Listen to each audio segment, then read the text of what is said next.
Okay, we got two dogs now. Hey, buddy, look at that. Look over here. Hey, look. This is my new obsession, rabbit hole. I've been going deep down in this world for the past couple weeks. Contax Zeiss. This is the 135. That's the 28, and I love them. This is the 135. It's a little hazy out here right now. I think that the infinity focus might be slightly off. It looks a little bit soft. Always a good view of New York up here. We'll take a look at the vignette.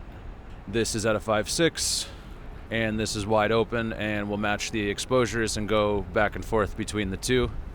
This is wide open at a 2.8, and we could see that in the center of the frame, things aren't the most sharp, so this might need a little shim work.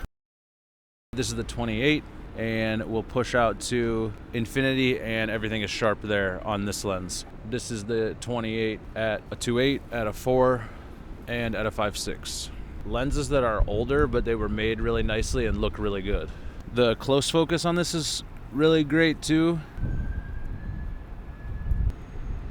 And we can see kind of the distortion here, which is minimal, but if you look at this, you can kind of see it just got the slightest little tiny bend in it, which I like. Maybe I'll have a party up here this summer, and if any of you live in New York, you can come. We'll do one more test. Wide open, 4, 5.6, and we'll just lose 2 stops of ND. And I'll open back up. Another thing I love about the Alexa, I'm looking at this monitor right now, and it is so bright. The image is so overexposed, and you could just bring it down, and it looks really good. With all the new lenses coming out nowadays, it's kind of tricky to choose between a set. There's just a lot of options out there. One cool thing to do is to look into the older lenses. They are seemingly tanks. Like, this thing feels good. And to get the LPL mounts on here, I had to hammer the screwdriver into the screw, and they took it like a champ. I do think I might have banged this one a little bit too hard because it seems at infinity focus, the left side of the frame is in focus and the right side is not. But I didn't get this lens to shoot far away things. I got it just to shoot a very specific type of portrait that I like to do on 135 millimeters. The 28, on the other hand, extremely sharp. When I first looked at it through the camera, it reminded me of like the first time that I saw master anamorphics and the first time that I saw footage from the Alexa. It was very pleasing. LPL mount and PL mount are, in my opinion, the best mounts. The fact that these can now have an LPL mount on them is incredible because you can put them on pretty much every camera that's being made right now with an LPL to whatever mount camera you have. So I like that. This is the 135. The lens that is here right now is the 28. I want to get the rest of these lenses, but right now I have the 28 2.8 and the 135 2.8. If you're entering into this scenario where you want to buy these on eBay because they're a great price and a great look, and you want to put a new mount on it, they recommend the soldering iron. I was too anxious to wait for that, so I have this tool here from Fix-It Sticks, and it comes with a JIS 0, which worked for me to get the screws out. And I basically, I'm just going to do it on this FD here. And I would not recommend doing this, but I put it in so I could see the screw and then hammered it in to the point where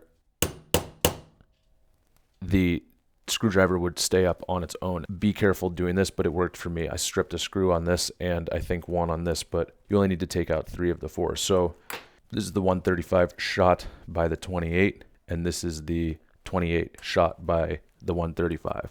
I got the LPL mount in there. This piece comes off so you can get the screws on, but there's also threads in here so you can thread NDs or any type of filtration in the back. It's a very nice lens. When I first put this on the camera, I was amazed at how sharp it was. You're getting more than what you're paying for, all in the price for this compared to what you could get in terms of image quality with a modern offering. I just think can't be beat. I think this was $200. I think the 28 was like $300, and then the mounts are 190-ish. From there, you can put a ring on it and unified fronts so that you can have like 80 mil outer diameter or 85 or whatever you want. Even then, at that price, you have a lens that is cheaper and better than the most affordable, like newer lens today, at least in the full frame realm. A brand new set of lenses probably going to work just fine. The trade-off is the image quality. Some of the newer lenses have distortion issues that you could be completely unaware of unless you shot a checkerboard with it or a chart. And these just don't have that, like mustache distortion. A barrel distortion on the top will be a uniform bend. A pin cushion will be a uniform bend the other way.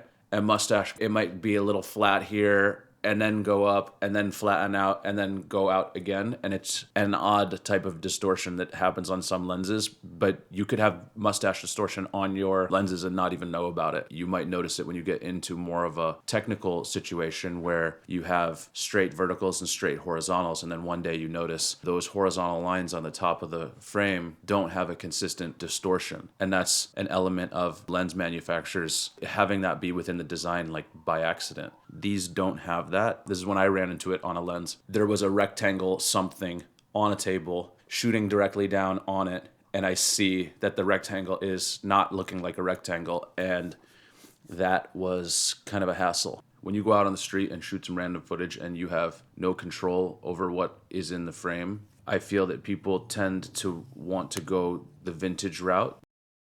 When you're designing a shot and you've location scouted and everything in that shot is for a reason and has been put there by you and your team, you may find that you don't want the lens to mess that up. I find that I am now maybe leaning more towards the clean lens look than tons of character in the lens.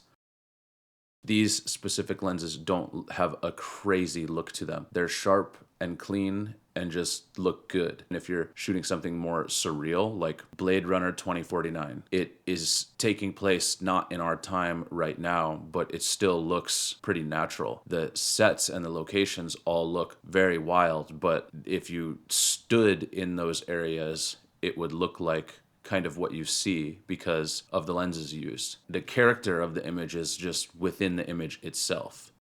I don't know of any lens that you could buy new right now that can cover full frame that is $200, let alone anything that is even 5 times that price that looks as good as what I have in my hands here right now. And this can go on pretty much every single camera. After shooting anamorphic for like a year, I've been itching to go back to spherical and just have normal looking lenses and just really put what I want into the frame and design it. Or if I'm just outside on the streets, just having it look normal and then creating my look. And if it needs to look vintage or something, you can do a lot of that work in post. So these are the first 2 of the family that have had the LPLs added to them, and more are on the way. I feel like there's 2 types of vintage looks. There's the vintage look that looks vintage, and then there's the vintage look that's like, it's an older lens, but it wasn't made to look old. It was made to look modern in its time, and I feel like these are that, and I absolutely love the look.